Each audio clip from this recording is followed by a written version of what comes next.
नमस्कार, हिंदी खबर देख रहे हैं आप और मैं हूं आपके साथ मीनाक्षी सिसोदिया। चमोली में भूस्खलन से बंद सड़क को पार करते एक परिवार के वायरल वीडियो पर सियासत गर्मा गई है। इस वीडियो में एक परिवार बीमार बच्चे को पीठ पर लादकर जोखिम उठाकर सड़क पार करते दिख रहा है, जिस पर कांग्रेस ने धामी सरकार की आपदा प्रबंधन की व्यवस्थाओं पर सवाल खड़े किए। तो देखिए, ये कोई पहला मामला नहीं है, ये ऐसे समय में हुआ है जब हाल फिलहाल में ही चमोली में एक टनल हादसा हुआ। टीएचडीसी टनल हादसे में 11 से ज्यादा लोगों की मौत हो गई और उसमें कई लोग घायल भी हुए हैं।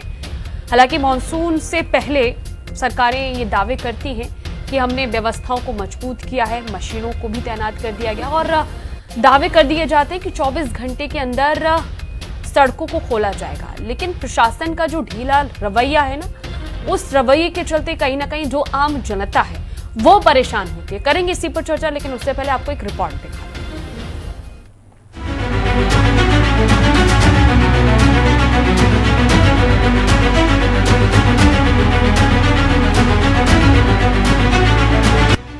कंधे पर बीमार बच्चा, रास्ता बंद, सवालों में धामी के आपदा प्रबंध। कांग्रेस का धामी सरकार पर निशाना, फेल त्वरित आपदा प्रबंधन का दावा। चमोली के सिरी रायगांव रोड पर हाल ही में जबरदस्त भूस्खलन हुआ, जिससे रास्ते पर बड़े बड़े पत्थर और मलबा आ गिरा, जिससे रास्ता पूरी तरह बंद हो गया।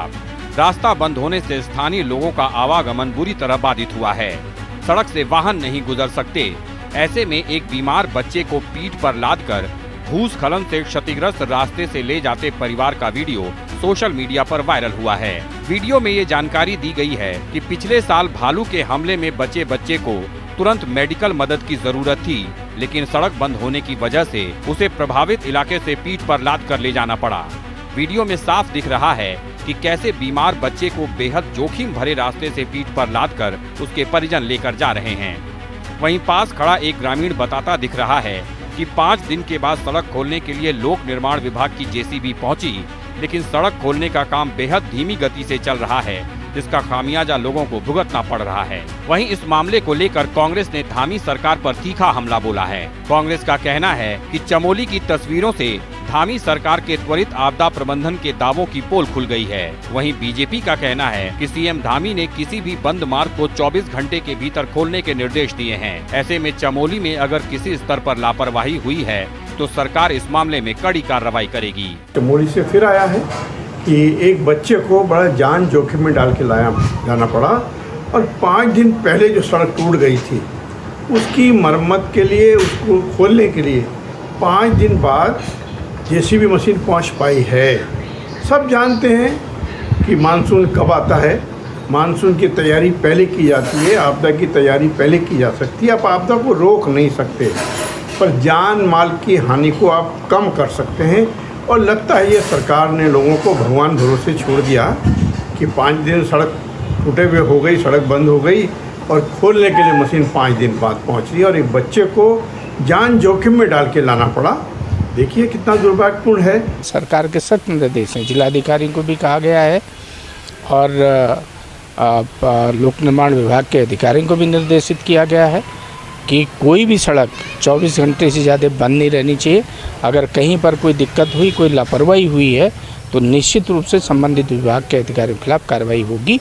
और चमोली ज़िले के अलावा अन्य जनपद भी हैं, जहाँ भी हैं, आज भी मुख्यमंत्री जी ने इस बात की समीक्षा की है कि आपदा में जहाँ जहाँ की सड़कें बंद हैं, जिस जगह की भी है, उनको तत्काल खोला जाए, सब जगह जेसीबी का इंतजाम किया जाए, आने जाने की जनता को कोई दिक्कत नहीं होनी चाहिए।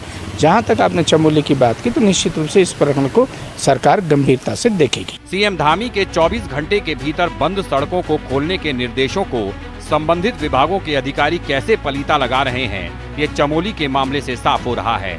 देखना होगा कि इस मामले में लापरवाही के दोषियों पर कार्रवाई कर सिस्टम को सजग किया जाता है या पहाड़ की जनता ऐसे ही पूरे मॉनसून के दौरान जोखिम उठाकर जिंदगी बचाने की जद्दोजहद से जूझती रहती है। देहरादून से संवाददाता शुभांगी भट्ट और दीपिका भंडारी के साथ ब्यूरो रिपोर्ट, हिंदी खबर। तो अभी हमने आपको वो वायरल वीडियो भी दिखाई जिसके चलते उत्तराखंड की जो राजनीति है वो चरम पर है।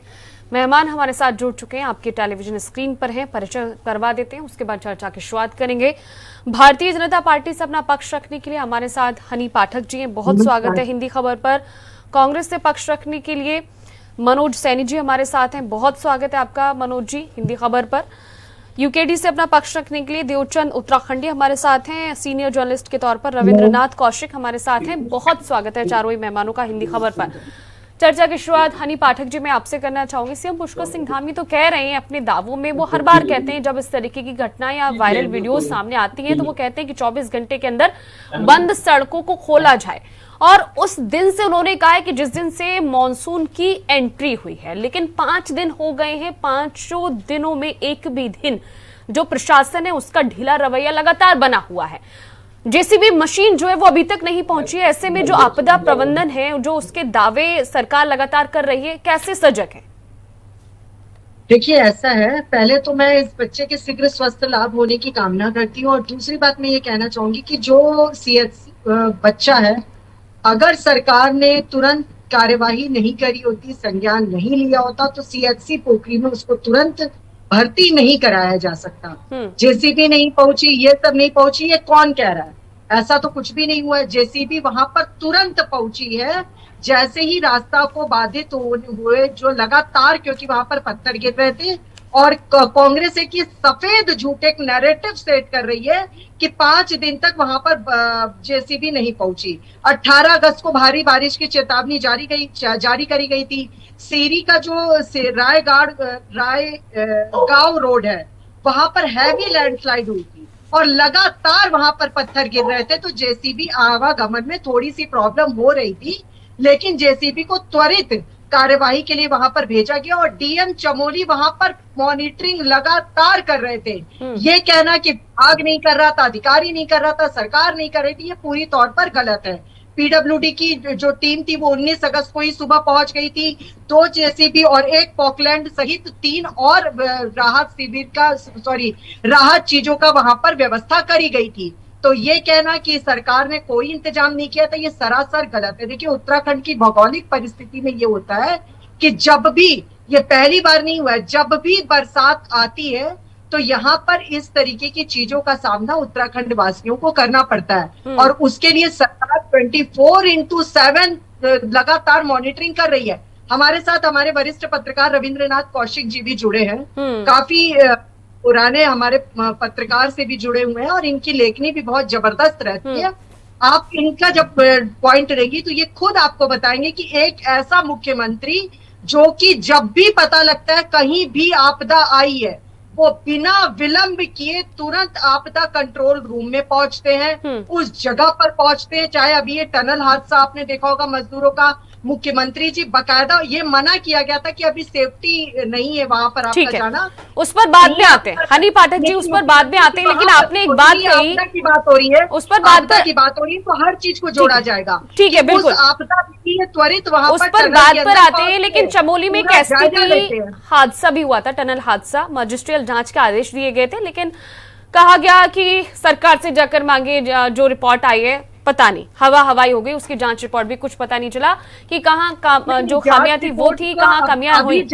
लेकिन रिपोर्ट अभी हनी पाठक जी आपने जो कहा ना, हनी पाठक जी आपने कहा कि कौन कह रहा है कि 5 दिन हो गए जेसीबी मशीन वहां पर नहीं पहुंची है।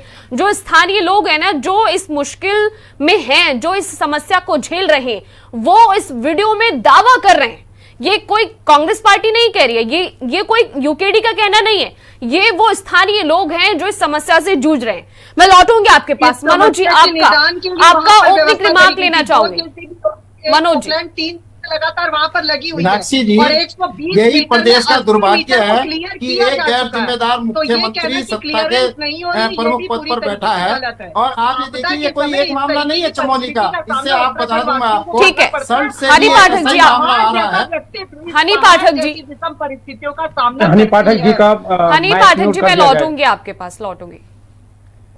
Manoj ji opening remark. ये उत्तराखंड का दुर्भाग्य है कि एक जनता का नकारा हुआ प्रतिनिधि आज मुख्यमंत्री बना है, वो गैर जिम्मेदार मुख्यमंत्री मैं कहना चाहता हूं। और आप देखिए, ये एक मामला नहीं है, आप ऐसी सैकड़ों वीडियो देख सकती हैं। अभी मैं बता रहा हूं आपको, ये चमोली का तो एक बता दिया आपने, अभी देखा होगा कि सल्ट में एक सरस्वती देवी बुजुर्ग महिला है, उसको 2.5 किलोमीटर पैदल चलना पड़ रहा है। एक तरफ तो दावा जो पूर्व स्वास्थ्य मंत्री थे धन सिंह रावत, वो कह रहे थे कि डॉक्टरों को मरीज नहीं मिल रहे हैं, और आज देखिए हालात क्या है। और आपने देखा होगा कि मानसून से पहले सरकार बड़े बड़े दावे करती है, मॉक ड्रिल करती है, उसमें लाखों रुपया खर्च होता है, लेकिन जब वो मॉक ड्रिल का समय आता है तो सरकार के दावे और वादे वही खोखले नजर आते हैं। 9.5 साल हो गए, आज भी स्वास्थ्य के लिए हमारा जो उत्तराखंड का दूर दराज का गांव है वो तरस रहा है, न तो उसे स्वास्थ्य मिल रहा है, न उसे शिक्षा मिल रही है। तो हनी जी अभी आपकी बात को झुठला रही थी कि 5 दिन हो गए। अरे जो वहां की जो जनता है, जो स्थानीय जनता है, जिन्होंने वो वीडियो बनाया है, वो दावा कर रहे हैं कि 5 दिन से वहां जेसीबी नहीं पहुंची, और हनी जी चैनल पर बैठकर यहाँ झूठ पर झूठ बोल रही हैं। ये इस बात का संकेत है कि भाजपा एक झूठी पार्टी है और झूठे वादे उसके, खोखले वादे उसके हैं। ठीक है देवचंद जी, आपका ओपनिंग रिमार्क लेना चाहूंगी। जिस तरीके से ये जो घटनाएं निकलकर सामने आती हैं, सरकारें दावे तो खूब करती है, लेकिन जो प्रशासनिक रवैया है वो कहीं ना कहीं हूबहू वही रहता है। ढीला रवैया जो है प्रशासनिक, वो भी देखने को मिलता है। लगता है सरकारें जो है वो भ्रामक दावे करती हैं, प्रशासन उनका किसी काम का नहीं है। जी मीनाक्षी जी, सबसे पहले तो मेरा आपसे निवेदन रहेगा कि जब मैं बोल रहा हूं तो हनी पाठक जी को बिल्कुल माइक उनका म्यूट कर दीजिए। मैं बीच में किसी प्रकार की ये बात नहीं सुनना चाहता हूं, क्योंकि इन्होंने कल भी एक जो बात कही है वो बहुत गंभीर थी। वो कहते हैं कि यूकेडी का कोई वजूद नहीं। आज यूकेडी की वजह से ये उत्तराखंड में रह रही है, जी रही है, और मेरे को बनी है। मैं अभी आता हूँ, अभी मुद्दे पे आ रहा हूँ। देखो, सबसे पहले तो ये आपदाएं हैं, इन आपदाओं के कुछ कारण है। ये आपदाएं कैसे क्यों हो रही हैं, कैसे हो रही हैं, उनके मैं अगर कारण गिनाऊं तो एक तो कमजोर भौगोलिक परिस्थितियां, दूसरा जो है अनियमित अनियोजित उसमें जो कार्यक्रम हो रहे हैं, और तीसरी जो इंपॉर्टेंट बात आती है कि जो पूर्व चेतावनी प्रणाली कहीं पर भी नहीं है जगहों पर जो भूस्खलन होते हैं। अब चौथी जो प्रक्रिया है वो है धीमी प्रक्रिया, वहीं पर डिबेट हो रहा है, उसी बात पर डिबेट हो रहा है कि झूठ पर झूठ, झूठ पर झूठ परोसा जा रहा है। जब आपको पता है कि स्थानीय लोग बोल रहे हैं, एक परिवार उस पर चढ़ाई करते दिखाई दे रहा है, उसके बाद भी प्रवक्ता सरकार ये सिर्फ बोल दे कि बहुत गंभीर है, जगह पर पहुंच गए हैं, इट इज नॉट सफिशिएंट, जगह में पहुंचना है। आपका एक्शन क्या है वो धरातल पर नहीं दिखाई देता है। और यहाँ पर जो है डिबेट में जो कोई बोल रहा है, कोई सलाह दे रहा है, उसके ऊपर आप अपनी बातें बीच में ठोकते रहना, ये उससे भी बड़ा दुर्भाग्य है। अरे सांत्वना दे देते, गलती हो गई, ऐसा जो है फिर नहीं होने देंगे। और पांचवा ये प्रकरण है मीनाक्षी जी कि हम लेसन लर्न नहीं करते हैं। आप जो आपदा में जो मुसीबत आई, जो क्यों देर हुई, उस पर हम रिसर्च न करके, उस पर काम न करके उसकी रेमेडी नहीं निकालते हैं, ये सबसे बड़ा दुखद है। और उसकी वजह से ही ये लेट लपीती होती जाती है। हमने इतनी दुर्घटनाएं हुई, इतनी आपदाएं, उससे कुछ नहीं सीखा, सिर्फ भ्रष्टाचार कैसे करना है वो सीखा। मैं अभी आंकड़ा देता हूं, 1012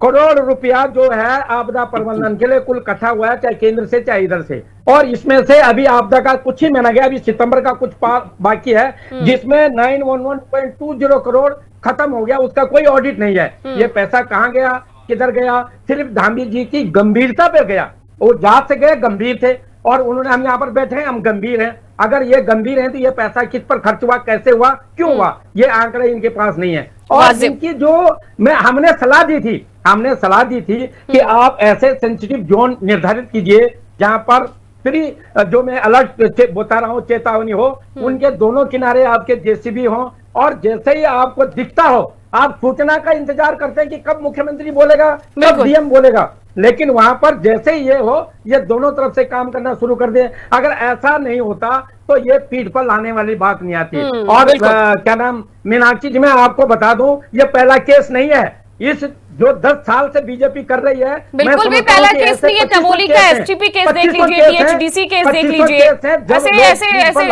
कईयों सैकड़ों केस निकलकर सामने आ जाएंगे जिसमें प्रशासनिक लापरवाही देखने को मिलती है।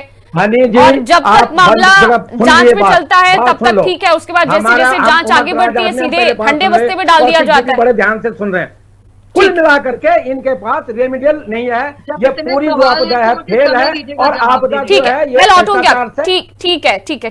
रविंद्रनाथ कौशिक जी, समस्या कहाँ आ रही है? व्यवहारिक जो समस्या है वो कहाँ है? प्रशासनिक रवैया ही ढीला है या फिर जो सरकार के दावे हैं वो ही खोखले?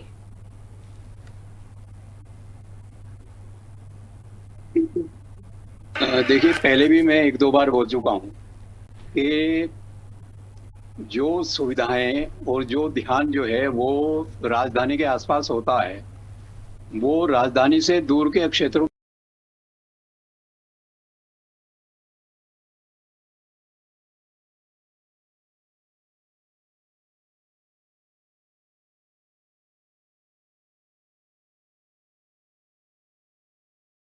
बहुत ही छोटे छोटे जो है रिहाइश हैं, 10-10, 5-5 घरों के गांव हैं। तो वहाँ के लिए सड़कें कैसे बने, वहाँ के लिए स्कूल कैसे बने, वहाँ के लिए अस्पताल कैसे बने। लेकिन व्यक्तिगत रूप से आप देखें, अगर यही घटना हमारे साथ हो, हमारे परिवार के साथ हो, हमारे बच्चे के साथ हो, बिल्कुल, तो इंसान के ऊपर क्या गुजरती है। ये सैद्धांतिक है प्रश्न के भाई, अगर हम विकास जो है वो सीमांत से और राजधानी की ओर चलाएं तो स्थिति कुछ और हो सकती है। अब हो ये रहा है कि सारा ध्यान तो आपकी जो जो हल्द्वानी है, देहरादून है, उधम सिंह नगर है, रुद्रपुर है, वहां पे है, क्योंकि जनसंख्या यहाँ ज्यादा है। तो लोग, एक हमारे एक नेता हुए समाजवादी पार्टी के, उनका ये कहना था कि भाई आप जो है बजट पत्थर के ऊपर खर्च करोगे या इंसान के ऊपर खर्च करोगे। बिल्कुल सही बात है। और जहां तक अब मैं बोलना नहीं चाहता था, लेकिन इतनी आपत्तिजनक बात बोली है मनोज जी ने कि साहब वो नाकारा मुख्यमंत्री और ठुकराया हुआ मुख्यमंत्री। भाई साहब, कांग्रेस के सबसे महान मुख्यमंत्री हुए नारायण दत्त तिवारी। उनके समय का एक वाकया बताता हूँ, बड़ा प्रसिद्ध है। 82 में एक 7 सीटर गाड़ी जो है वो नदी में गिरी थी। आपदा प्रबंधन वालों के पास 100 फुट लंबी रस्सी नहीं थी। नैथानी परिवार था, 7 लोग थे, साथ में 2 बच्चे थे। 25 दिन बाद उनकी लाश जो है वो टुकड़े टुकड़े करके 8 किलोमीटर दूर आपके जाकर के मिली थी। कटाव में गाड़ी घुस गई, गाड़ी नहीं आपके जो है कोई ढूंढ पाया, लाशें तो छोड़ दीजिए। तो समय के साथ सुविधाएं बढ़ रही हैं। अब ये किसने सोचा था या कल्पना की थी कांग्रेस वालों ने कि भाई पहाड़ पे कोई बीमार होगा और रास्ता टूट जाएगा तो हेलीकॉप्टर से जो है मरीज को या घायल को आपका देहरादून लाएंगे। ये कल्पना की थी कभी? बिल्कुल। तो राजनीतिक बात मत करिए, समस्या को समस्या की तरह देखिए। लेकिन रविंद्र जी, आपने एक बात कही ना कि पहाड़ की समस्याओं को पहाड़वासी ही समझ सकते हैं। हनी पाठक जी भी तो पहाड़ से ही है ना, वो कहीं बाहर से थोड़ी नहीं है, उत्तराखंड के बाहर से थोड़ी नहीं है, उत्तराखंड की है, तभी वो समस्या को नहीं समझ रही है।